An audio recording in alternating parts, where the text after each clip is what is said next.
Alright guys, so in this video I'm going to show you how to fetch data from an external API using Ajax. Now, we've already looked at just getting a text file and bringing it in asynchronously, getting a JSON file. Usually you're going to be dealing with some kind of API, whether that's your own API. If you build your own back end and you're building full stack applications, you'll have your own API to work with. But often you'll also work with external APIs, such as this one that we're going to be working with, which is just a very, very simple API that takes a GET request formatted as a certain URL and then will return Chuck Norris jokes, just random Chuck Norris jokes. And you can get a single joke, you can get multiple jokes, you can limit the category. I'm going to talk more about APIs and REST APIs in the next video, but basically every API is different. Okay, so how it takes requests, how it responds, it's all different, and they all have their own documentation. All right, if you're working with something external that's not your own. So if we go down here, this is actually icndb.com/API, and you can see we can fetch a random joke, for example, by saying /joke/random, and the response will be, what is this? The response will be the type, which if everything goes okay, it'll be success, and then the value will have the actual joke object. All right, now you can fetch random or multiple random jokes, which is what we'll be doing by just adding on a slash and then the number. All right, now we're actually going to build an application that has a form where you can set the number of jokes you want. It'll make the request and it will return that number of Chuck Norris jokes. All right, now when you're dealing with a GET request, you can just make it right in your browser. So if we grab this URL right here and we go and paste that in, we get a random Chuck Norris joke, and every time I reload, it's going to be a different joke. Okay, now if you want to get more than one, you can just say slash, let's say 5, and it'll give us 5 Chuck Norris jokes. All right, so we're going to use Ajax to build this application that will go out and get these jokes, return them, and then we'll display them in the browser using the DOM techniques that we've already discussed in this course. All right, so let's get started. So as you can see, I have my index.html, just the basic HTML layout, and I'm including skeleton CSS right here through the CDN, and then I just have a div with the class of container, and we're including the app.js file, which is completely empty. All right, so I'm actually going to change the title to Chuck Norris Joke Generator.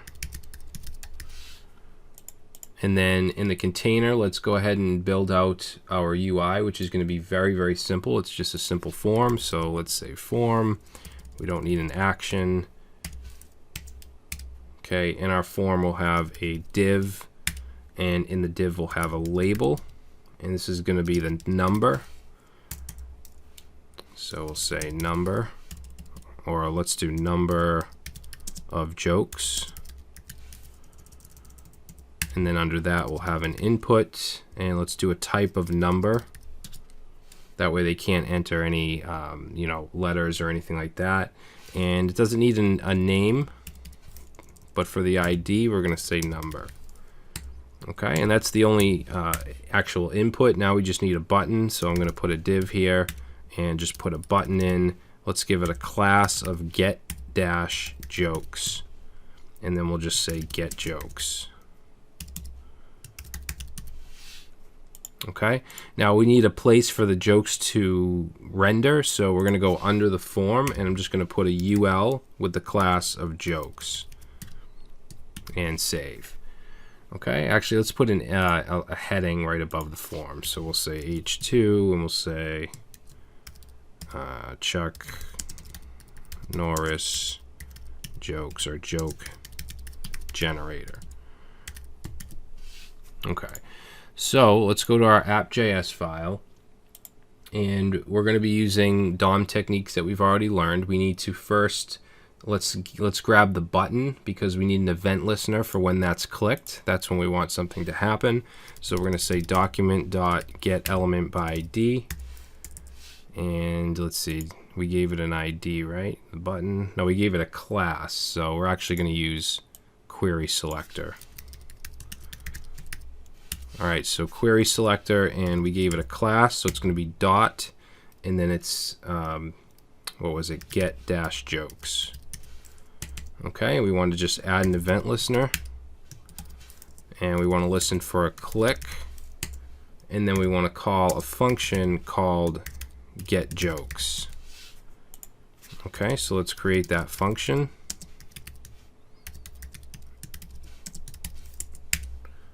And in here, just to test it out, we'll do a console log.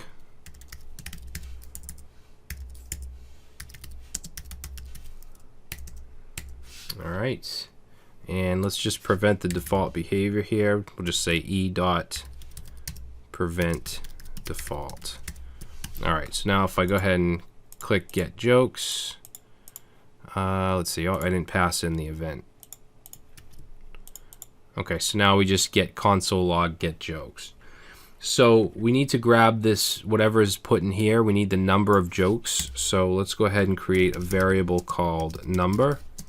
And we'll set this to document.query selector. And there's only one input, so we could actually just put input, but just to be more specific, I'm going to use the brackets here, and I'm going to say type equals number. So this will grab just the number input type. And then we want the value, so we'll say dot value. All right, and if we want to check that out, we can say console log number, and then if we go over here and put in 4 and submit, you can see we get 4. All right, so now that we have the number, we can prepare our XHR request or our AJAX request. So let's create a variable called XHR, and we're going to set this equal to new XML HTTP request. Okay, create the object. Then we're going to call xhr.open. Now, instead of putting a file name in here like we've been doing, we're going to put the actual URL. Now, we want to fetch multiple random jokes, so this is the format we need right here. So we can copy this, put it in there, except we don't want to hard code the 3. We want whatever this number is. So actually what I'm going to do is use backticks here. So we can use a template literal, and then replace the 3 with the dynamic number that's being passed in. Okay, so we also want to set this to true because we want to make sure that it's actually asynchronous. And another thing I forgot is the request, which is get.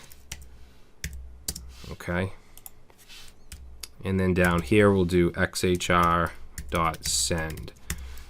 All right, so what do we want to do when we actually get this data? That's what goes in the onload. So xhr onload equals function, and then we want to check to make sure it's a 200 status, make sure it actually came back okay. So we'll say this, meaning the xhr object dot status is equal to 200, oops, not 2000, and then let's do const response, and we're going to set this to this dot response text, like that. All right, and let's go ahead and console.log the response. All right, and let's go over here and let's put in 4 and get jokes, and then we're logging the response we get. Now this is a JSON string. What we want to do is basically take this JSON string that we're getting, and we want to turn it into an object that we can actually do things to, like loop through, things like that. So we need to wrap this response text that we get back in the JSON.parse function, like that. All right, so now if we say 4, and now you can see it's in a different format. It's in an actual object, and it has a type, which is success, and it has the value, which is an array of the joke objects, okay? And they're completely random. Every time we submit the form, we'll get different jokes. All right, so the process of actually getting it from the API is complete. Now we just want to work on putting it inside of the DOM. All right, so what I'm going to do here is initialize a variable called output, just set it to nothing, and then we want to loop through. Actually, the first thing we should do is make sure the type is actually success.